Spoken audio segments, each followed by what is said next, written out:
여러분의 집의 가치와 삶의 가치를 높여주는 채널 가치원입니다. 오늘은 매도인 하자 담보에 대해 얘기해 볼게요.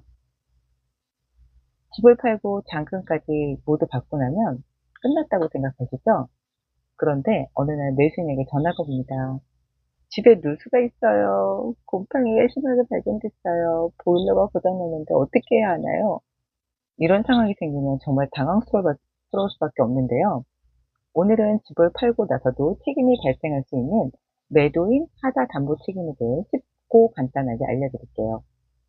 하자 담보 책임이란 쉽게 말해 집을 팔고 난 뒤에 숨겨진 하자가 발견되면 매도인이 일정 부분 책임을 질 수 있는 제도입니다. 많은 부분이 이미 소유권도 넘겼는데 왜 내게 책임을 져야 하지? 라고 생각하시지만 법에서는 매수인을 보호하기 위해 이런 규정을 두고 있습니다. 물론 모든 문제에 대해 책임지는 건 아니에요. 세 가지 조건이 충족되어야 하는데요. 먼저 계약 전에 이미 존재했던 하자여야 합니다. 두 번째는 매수인이 계약 당시 알지 못했던 숨은 하자여야 합니다. 그리고 마지막으로 단순한 흠집이 아니라 누수나 구조적 결함처럼 중요한 하자여야 합니다. 그렇다면 실제로 어떤 문제가 자주 발생할까요? 가장 흔한 사례가 누수입니다. 입주 후 천장에서 물이 새거나 화장실 방수 문제가 발견되는 경우가 많아요. 그 다음은 곰팡이와 결로, 오래된 배관이나 보일러 고장, 그리고 불법 증축 사실이 뒤늦게 확인되는 경우도 있습니다. 이런 하자가 인정되면 매수인은 수리비나 손해배상을 요구할 수 있고요. 실제 현장에서도 대부분 수리비를 보상하는 방식으로 해결하게 되고 있습니다. 다만 하자가 너무 심각해 집을 정상적으로 사용할 수 없는 수준이라면 계약 해제까지도 가능할 수 있습니다. 여기서 꼭 기억해야 될 부분이 있습니다.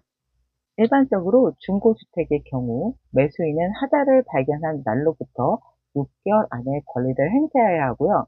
그 문제가 발견되면 사진을 남기고 바로 통보하는 것이 중요합니다. 반대로 매도인의 입장에서는 더 중요한 것이 있어요. 만약 하자를 알고 있으면서도 숨겼다면 책임이 훨씬 더 커질 수 있습니다. 예전에 누수가 있던 사실을 반복적으로 곰팡이 문제를 숨기고 판매했다면 큰 분쟁으로 이어질 수 있기 때문이에요.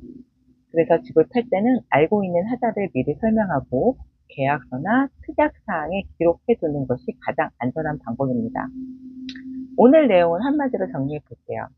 집을 팔았다고 해서 모든 책임이 끝나는 것은 아니에요. 계약 전 존재했던 숨겨진 중요한 하자가 발견되면 매도인 책임이 질 수 있습니다. 그래서 매도인은 솔직하게 고지하고 매수인은 꼼꼼하게 확인한 것이 무엇보다 중요합니다.